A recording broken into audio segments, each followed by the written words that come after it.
السلام عليكم ورحمة الله.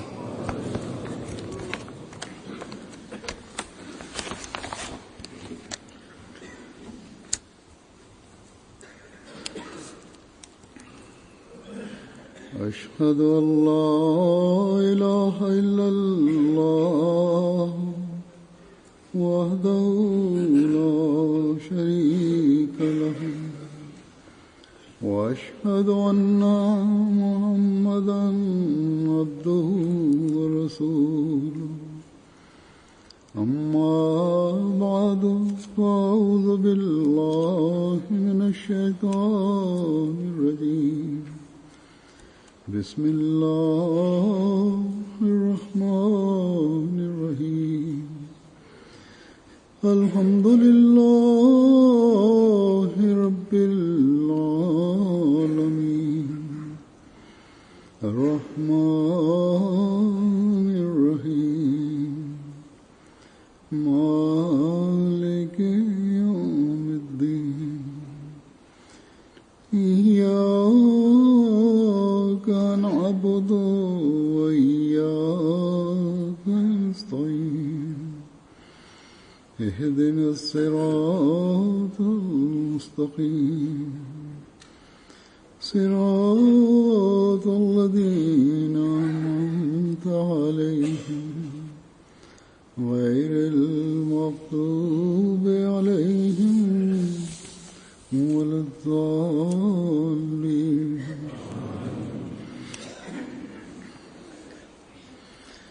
इस वक्त मैं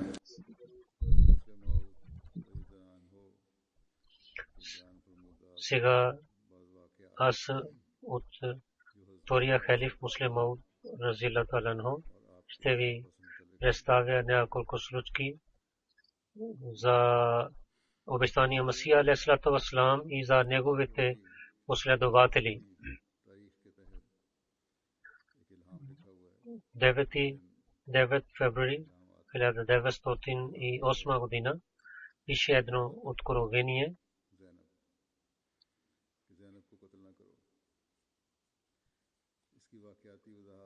че да не убивайте на Зейнаб,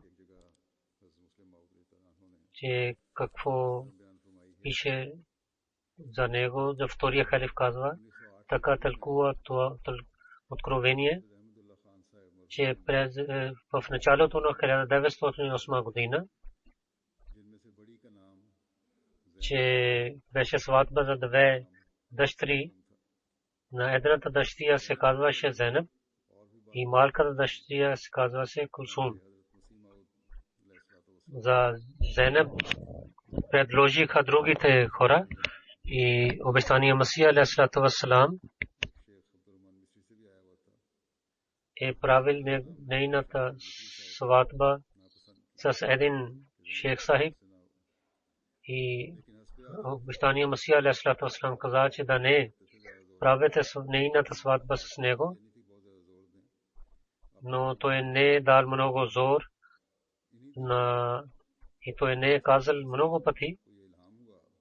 През същите дни обещания Масия алейхиссалату вассалам получил откровение, че ла тактулу Зейнаба, да не убивайте на Зейнаб. Хафиз Рахматулlah Сахиб не харесал на втория човек и той мислил, че това откровение казва, че обещания Масия алейхиссалату вассалам не, който той посъветва да не прави сватба това, трябва да сватба прави с втория човек. И той мислеше, че каквото кое обещания Масия алейхиссалату вассалам е обяснил, Аллах не хареса това и той трябва да прави нейната сватба с другия човек. И така той прави сватба на своята дъщеря Зейнаб с другия мъж. И така това откровение беше 9 февруари 1908 година и на 17 февруари правиха сватба с втория човек И втория халиф пише, че това сватба беше на същия ден и когато беше сватба на нашата малка сестра, че това същата дата беше и така Аллах е казал на него, че да подчинява и думите на обещания Масия алейхиссалату вассалам и да не прави сватба с втория човек. И така ще стане, че ти убиваш на своя дъщеря. И той не мисли за то.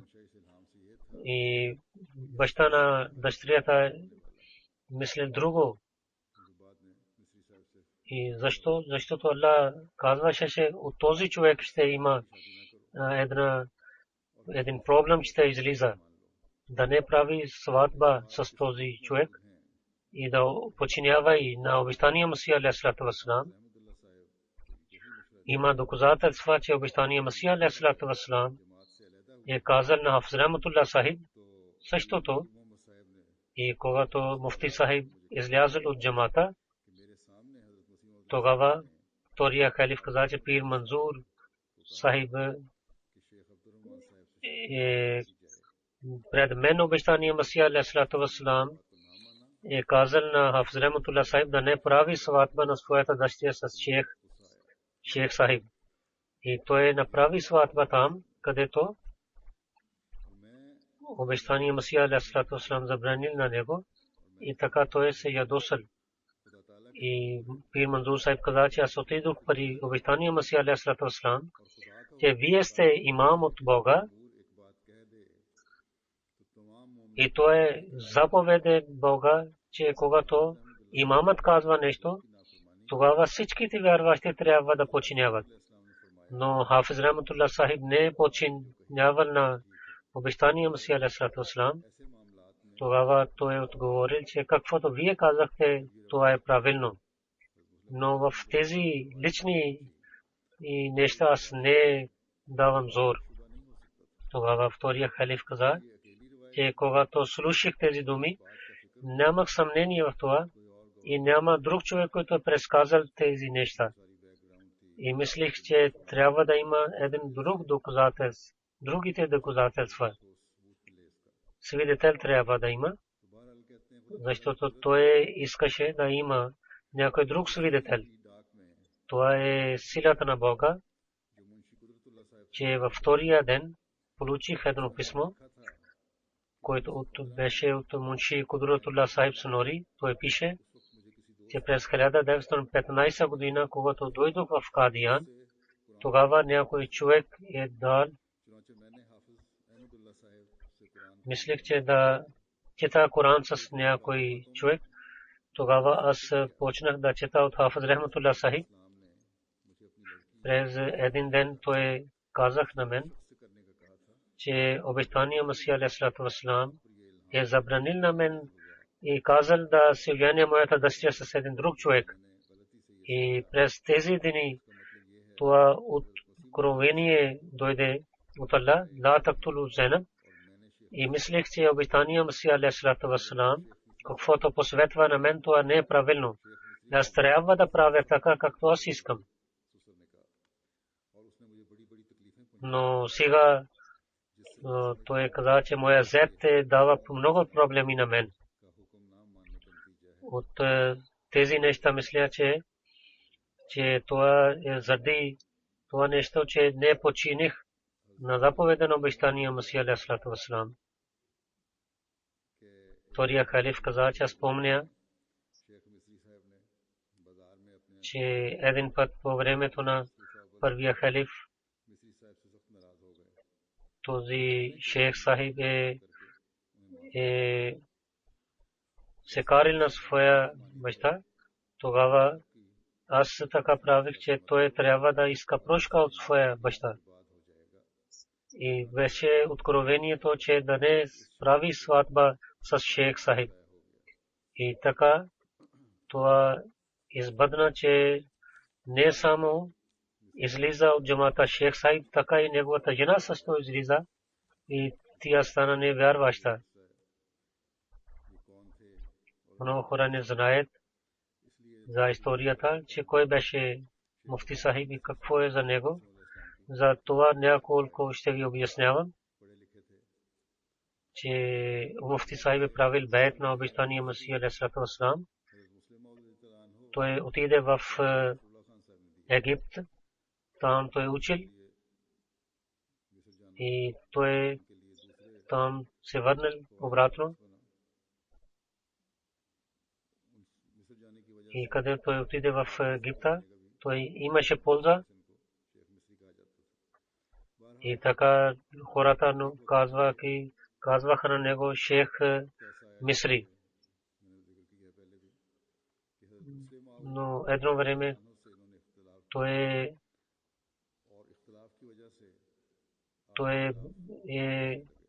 имаше разногласие с втория халиф. И така той започна да говори против него. И така той раздаваше проблем на джамата. Но Аллах, където той е спасил своя джамат, и той е на много обяснил неговото състояние на много хора. И така те знаеха за него. Муфти сахиб, може да знаете, че втория халиф казва за него. Той е толкова голямо място имаше за него, че един човек пише от Африка писмо, че муфти сахиб е излязъл от джамата и той много се страхува, че ако толкова велики хора, ако ще излизат от джамата, тогава ние каква вяра имаме. Тогава втория халиф каза, че писах на него, че колко е велик, това само Аллах знае. Това не е вашата работа. Когато Аллах е направил така, че той излиза от нашия джамат и вие сте в нашия джамат, тогава това означава, че вие сте по-велик от него. И така, докато муфти сахиб беше в джамата, беше много важен човек. Днеска ние гледаме, че той не е от нашия джамат. С тези разногласия с джамата, когато той излиза от джамата, муфти сахиб ла тактулу Зейнаба, и той е направил, казал на хора, че беше това откровението от Мусия Маула Салату Аслам и това беше за мен. Но когато обещание втория халиф е тълкувал това откровение и представил пред джамата, тогава той започна да казва, че защо казвате нещо за моята жена Зейнаб. И втория халиф разилата таала анху това казва, че за това обясних това тълкуване, че как избъдна думите на Бога, бъднаха думите на Бога. И втория халиф каза, че вижте колко велико е предсказание на това, което предварително каза на обещания Масия алейхиссалату вассалам. И така това беше откровение за на едно момиче. И той мисли, че това беше за неговата дъщеря. И той мисли, че втория халиф каза. И мисли сахиб също мисли, че може би това работа, която ние по-късно трябва да го вършим, да я вършим, но той сам я е вършил. Казва, че един човек е взел една нещо да коли агнето, тогава той е търсил това нещо, къде се намира това, и този нож къде има, но там беше земя и децата скриха този нож. И след малко той е открил това, този нож, и и така той коли своето агне. Това означава, че когато човек сам вреди на себе си, тогава той е направил така, че със своя нощ той е вреди на себе си. И обещания втория халиф каза, че Хафиз Сахиб, ако той подчиняваше думите на обещания Масия алейхиссалату вассалам и той да нямаше да прави сватба с този човек, тогава тя може би ще вярваше в обещания Масия алейхиссалату вассалам. Затова винаги трябва да слушате думите на имама на Бога и винаги подчинявайте неговите думи, а да не мислите себе си, да не тълкувате себе си тези думи, както вие искате. Втория халиф и също е казал една друга случка, че Молви Мухаммад Асен Сахиб бил такъв човек, че той много бързо вършеше нещата. Един път обещания Масия алейхиссалату вассалам е отишъл за разходка. Той е казал през разходката, че има много голяма разлика между думите на Бога и между човешките думи. И той каза, че това е едно откровение и срещу това има един писател Харири.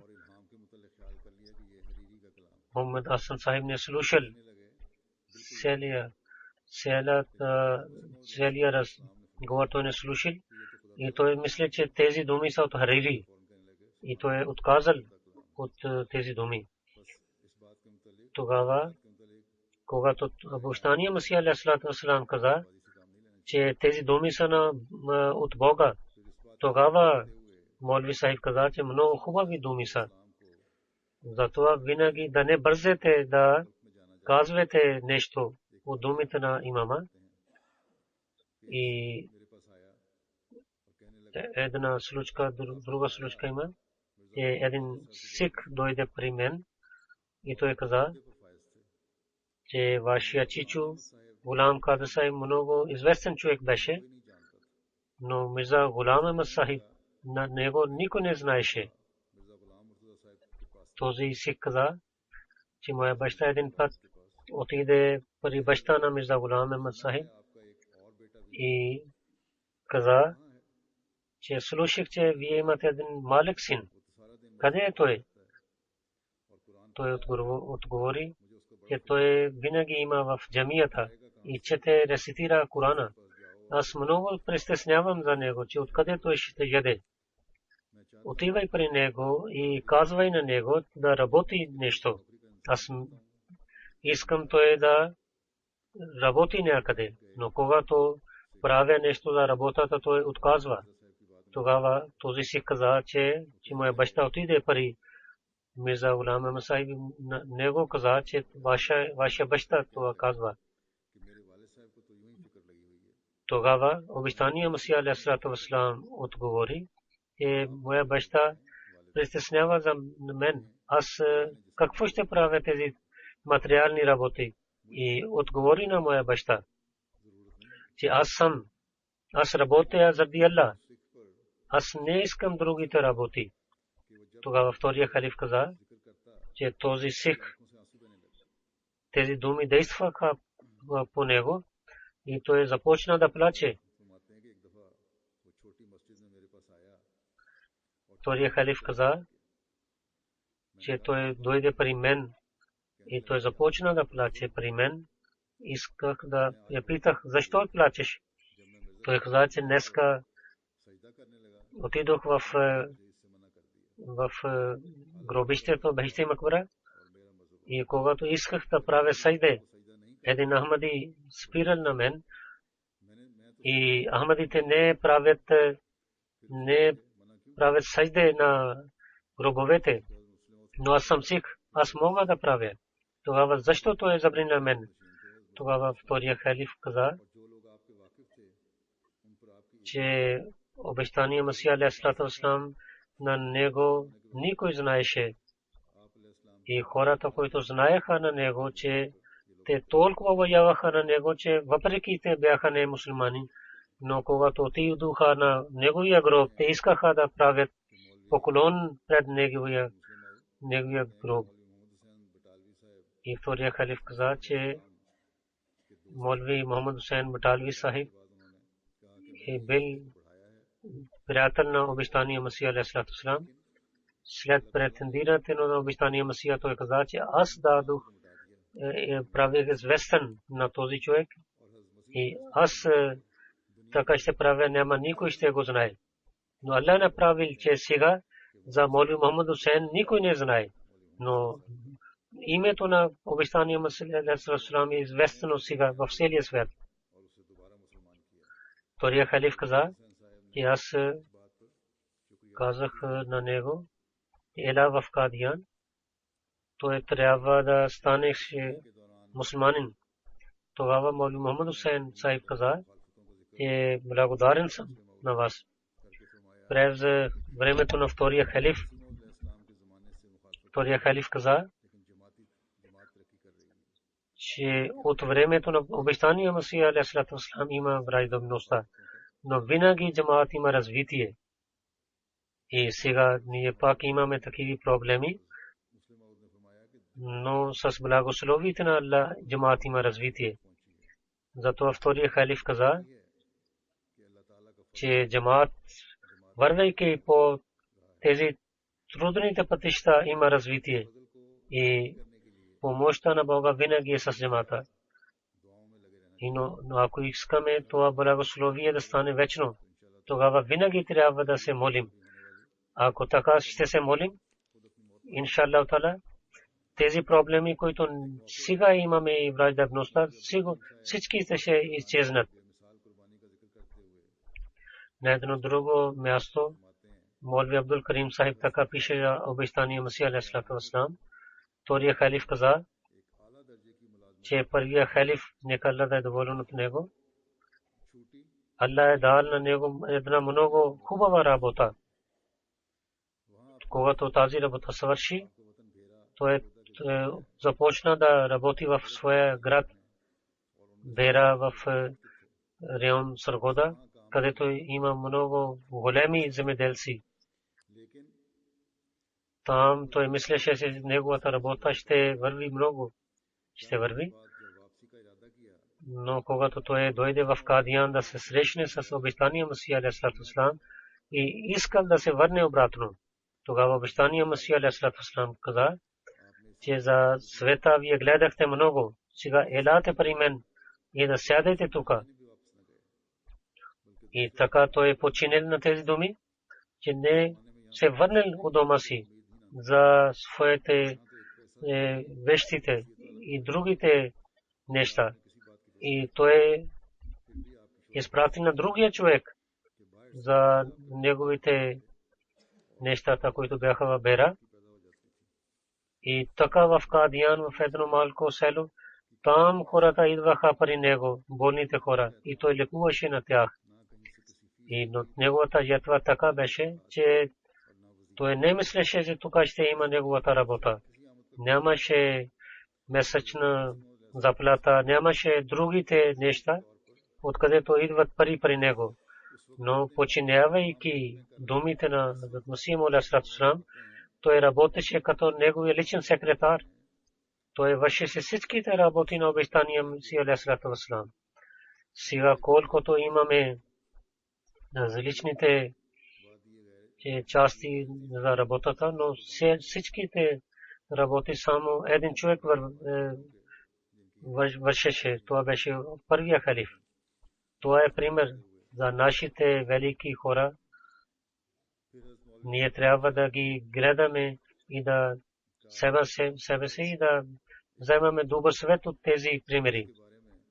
И така и втория халиф. Първия халиф как обичаше на обещания Масия алейхиссалату вассалам. И втория халиф разказва, че Молви Абдул Карим Сахиб обичаше на обещания Масия алейхиссалату вассалам. Другите хора не могат да мислят, че как той обичаше. Той тогава почина, когато бях 16 годишно момче. И когато мислех, че той обича, на обичания Масия алейхиссалату вассалам, тогава бях 12 годишно момче. Но има един печат на моето сърце, не мога никога ще забравя неговите примери. И едно нещо, че как той пиеше хладна вода и той много с обич пиеше тази вода и с излизаше звук от неговото гърле гът-гът и така, че той обичаше, че тази вода е дошла за него от небето, от Бога.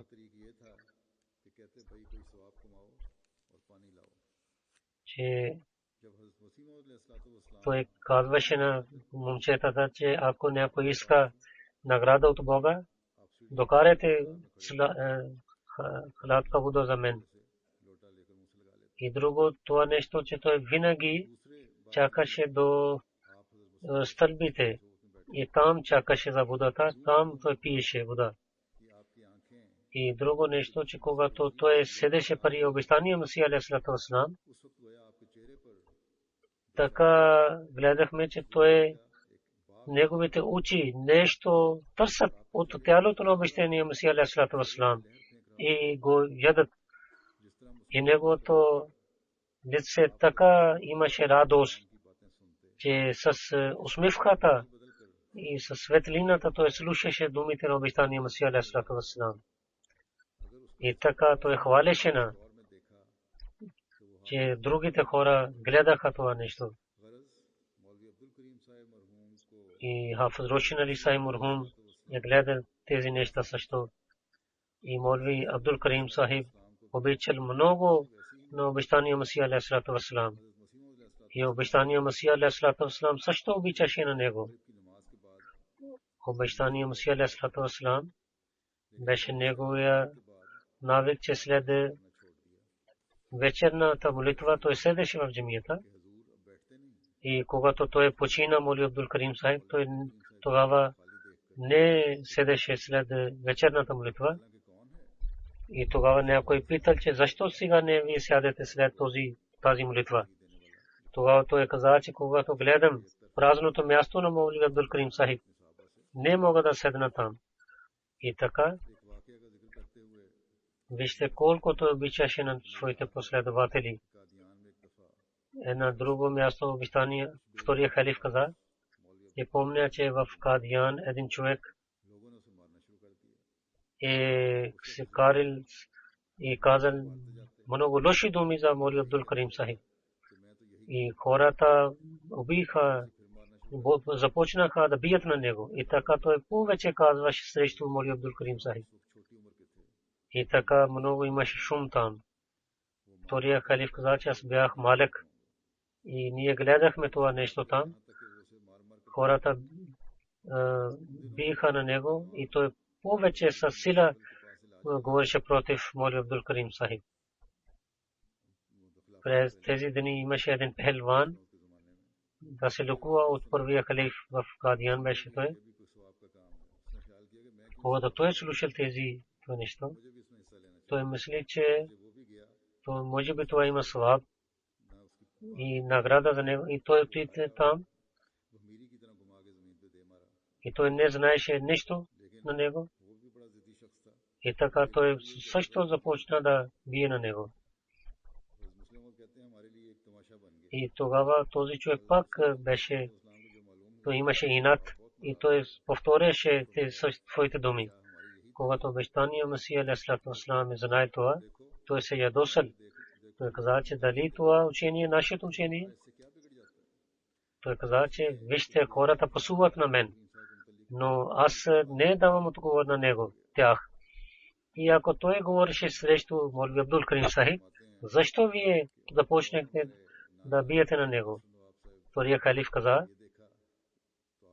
че моя дядо Мир Насир Сахиб отиде там и каза на хората, защо биете на него? Но той започнаше да посветва на хората. И той същите думи каза. Тогава Мир Сахиб сам бил на него. И втория халиф каза, че може би някой пъти хората правят така, както другите правят, но трябва да имаме контрол на себе си. И така обещания Масия алейхиссалату вассалам, неговият друг последовател, Мунши Руде хан Сахиб, и как той обичаше на обещания Масия алейхиссалату вассалам, втория халиф каза, той обичаше на обещания Масия алейхиссалату вассалам. И колко имаше преданност в джамата на Капуртhala, и винаги обещания Масия алейхиссалату вассалам хвалил за този джамат. Той написал за тях, че този джамат има толкова преданност, че те ще бъдат в рая с мен. Те винаги казаха на обещания Масия алейхиссалату вассалам, елате при нас в Капуртhala, и той обещал на тях. И когато имаше време, то нямаше време да предварително да ги съобщават. Тогава, без да съобщават на този джамат, обещания Масия алейхиссалату вассалам пристигнал в Капуртhala на гарата. Там един против човек беше, когато той гледал на него и тичал в пазара. Мунши Сахиб каза, че той е дошъл при нас и каза на мен, че вашия Мирза Сахиб дошъл. Тогава аз без обувките тичах към гарата. След малко мислих, че как това ще стане, че обещания Масия алейхиссалату вассалам ще дойде при нас. Може би той е против, той е присамивал с мен. Така той започна да говори с него и се ядосах, че защо и така говориш с мен. Пак мислих, че обещания Масия алейхиссалату вассалам е дошъл. И пак мислих, че как обещания Масия алейхиссалату вассалам така ще дойде пред. Така ние, той каза, че вървихме към гарата. Когато в това състояние тичах и спирах, и в това състояние вървих и гледах, че обещания Масия алейхиссалату вассалам идва. И така той обичаше на обещания Масия алейхиссалату вассалам. Той мислеше, че как е възможно, че обещания Масия алейхиссалату вассалам ще дойде в моя град. И след смъртта на обещания Масия алейхиссалату вассалам, Мунши Руде хан Сахиб пристигна в Кадиян и той каза, че иска да се срещне с мен. Втория халиф каза, че той имаше няколко рупии в своите ръце и каза, че дайте тези пари на жена на обещания Масия алейхиссалату вассалам на Камаджи. Но той казаше, дайте на майката тези пари. И така той започна да плаче. Той трепереше и плачеше. Че мислех, че той плаче заради обещания Масия алейхиссалату вассалам. Но мислех, че има нещо друго. За много дълго време, 15-30 минути, половин час той ставайки там плачеше. И много пъти питах, че защо плачеш, но той не можеше да даде отговор. И най-накрая той каза, че когато правих бейт, моята заплата беше много малка. И спестявайки малко пари. И мислех, че ще отида в Кадиян и ще дам тези пари на обещания Масия алейхиссалату вассалам. И не пътувах с влака, пеша вървих, че нямах пари. И спестявах тези пари. И много мислех да дам тези пари на обещания Масия алейхиссалату вассалам. И мислех, че да купя злато и това ще дам на обещания Масия алейхиссалату вассалам. Но докато се спестявах няколко пари, и мислех, че преди да има пари за купя злато и колко имах, винаги дадох на обещания Масия алейхиссалату вассалам. И тези 3 паунди лири ги събрах и мислех, че ще ги дам на обещания Масия алейхиссалату вассалам, но той почина. 30 години той чаках да даде няколко пари на обещания Масия алейхиссалату вассалам, но когато той събрал тези пари, обещания Масия алейхиссалату вассалам почина. Вижте колко преданни хора бяха тези.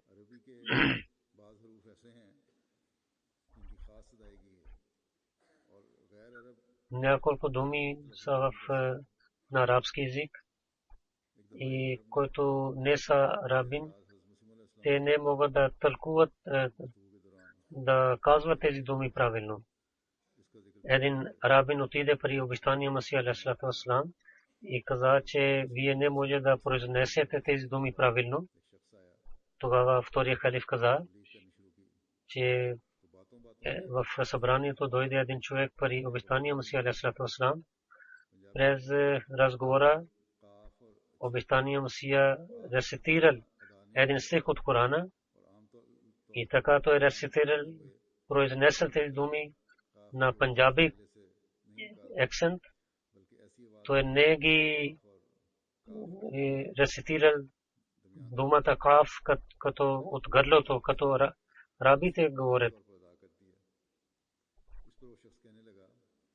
И така той рецитирал.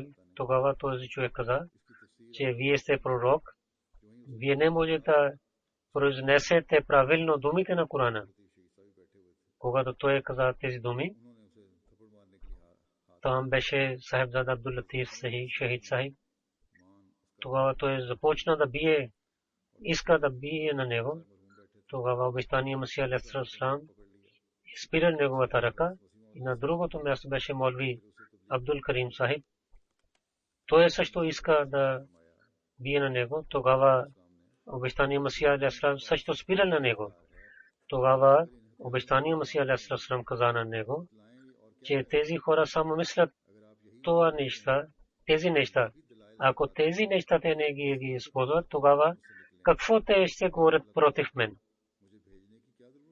Че ако те ще говорят за истината, тогава Аллах каква нужда имаше от мен да изпрати на мен? Той изпратил на мен. Това означава, че тези хора нямат истина. Те имат само тези малки неща и вие искате, той каза на своите последователи, да не използват тези неща. И има на друго място думата зуад. Втория халиф каза, че може би в същото събрание беше това. За думата каф и зуад беше тази случка. И втория халиф каза това. Той пише за случка за думата зуад, че арабите казват, че другите не могат да произнесат тази дума зуад, като нас. Втория халиф каза, че панджабите, че мисля, че аз произнася тази дума правилно. От другите хора, затова казах за каф и зуад, че те са еднакви случки и може би за хората знаят само за каф и може би хора ще пишат на мен, че тази случка беше за каф, а не за зуад. За това предварително ви казах, че много имам такива писма, които хората така пишат на мен.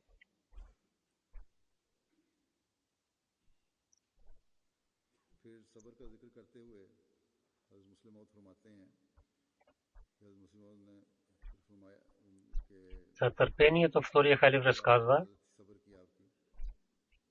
обещания Месия алейхиссалату вассалам, как имаше търпение, той беше много търпелив, че противниците на джамата писаха такива писма на обещания Месия алейхиссалату вассалам, когато ги четох, много се ядосих.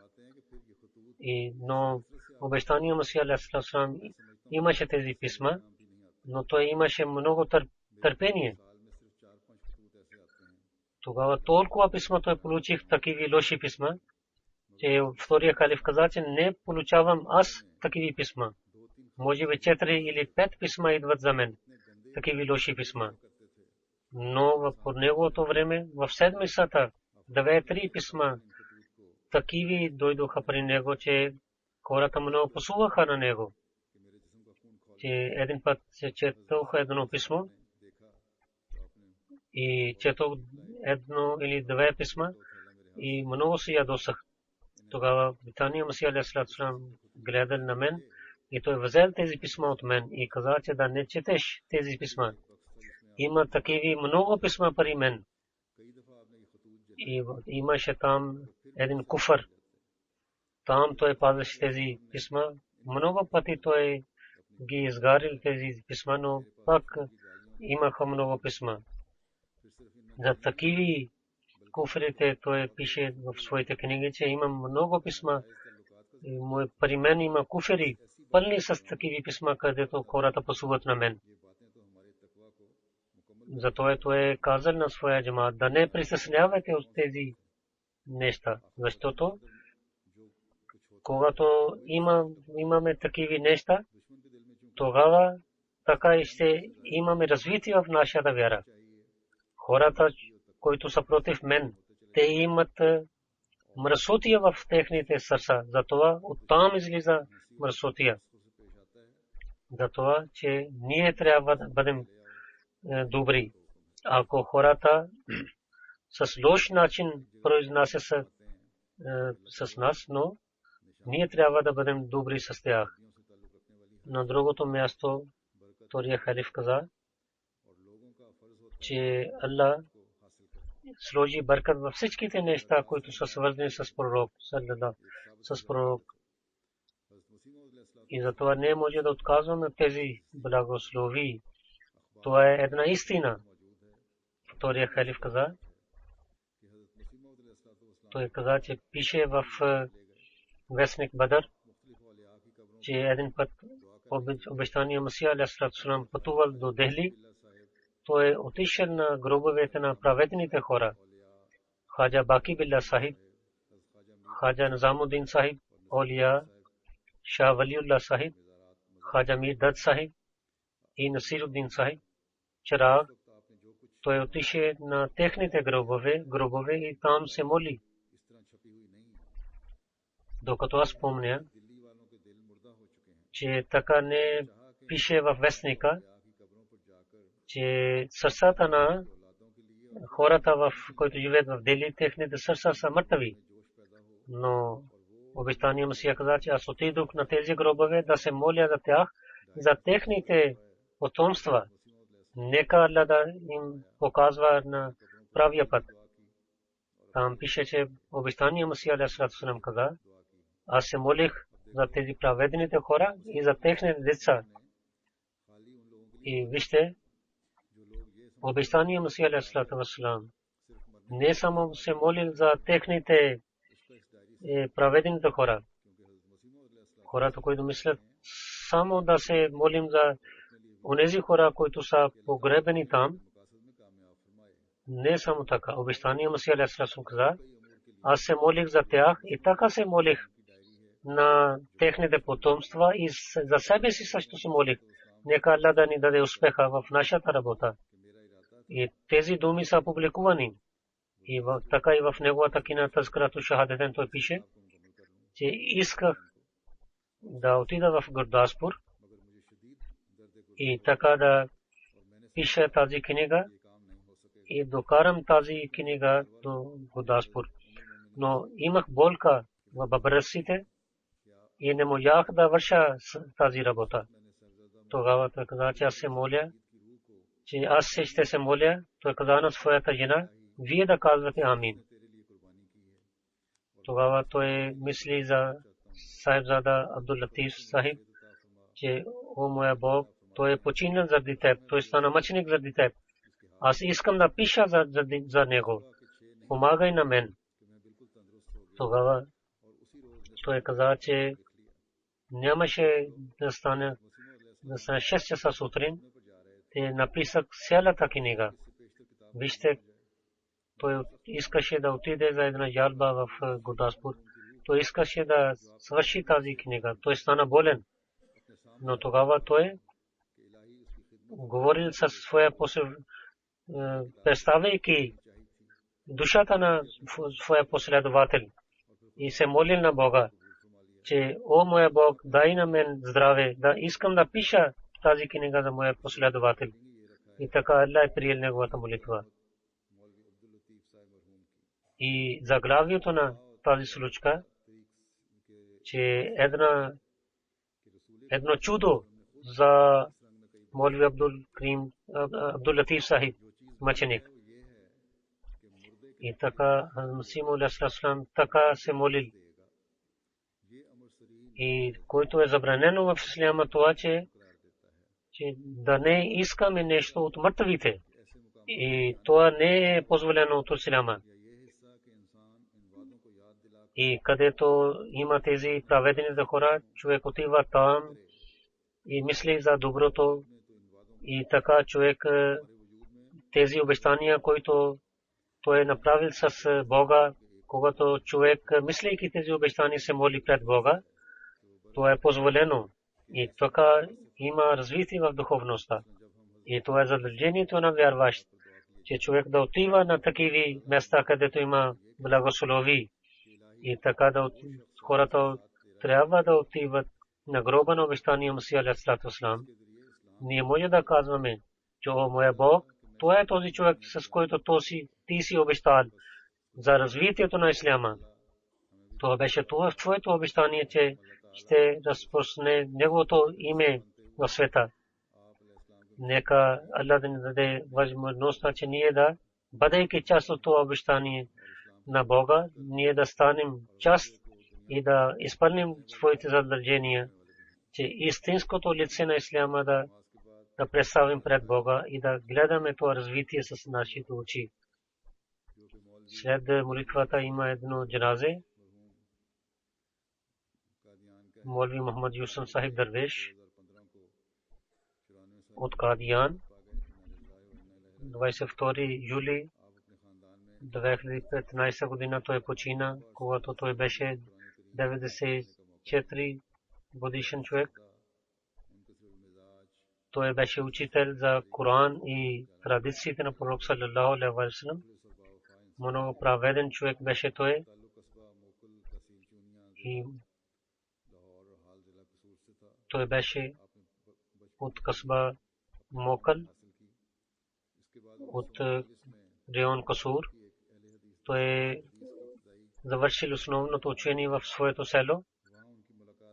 И след това той е учил традициите на пророк саллаллаху алейхи ва саллям от един учител в Лахор. И след това той много пъти дошъл в Кадиян, чел книги. И през 1944 година той е правил бейт по ръката на втория халиф Муслим Мауд разияллаху анху. И след това той е дошъл в Кадиян. И така той е участвал в университета за мисионерите. И така той остана там през 1947 година. И втория халиф каза, че трябва да има някои другите хора, които още да учат. И така той е 4 години учил в различните места. През май 1955 година той стана учител в Кадиян. През 1958 година той завършил университет Пенджаб, Молви Фазл. И така той работил там на различни места в Кадиян. И така той той в Мадраса Емдия учил, винаги пазваше своите молитви. Много учен човек, винаги обичаше и така той беше учител по традициите на пророк саллалаху алейхи ва саллям. Толкова хубаво той тълкуваше тези традиции, че хората много внимателно слушаха на него. От дървешите неговия номер е 153. Той беше много търпелив човек. Той беше муси. Той след него стана 3 дъщери и 1 син. Неговия син Джамил Ахмед Сайб Насър. Той е адвокат. Той работи там в различните места. И в преса Фазли Умар.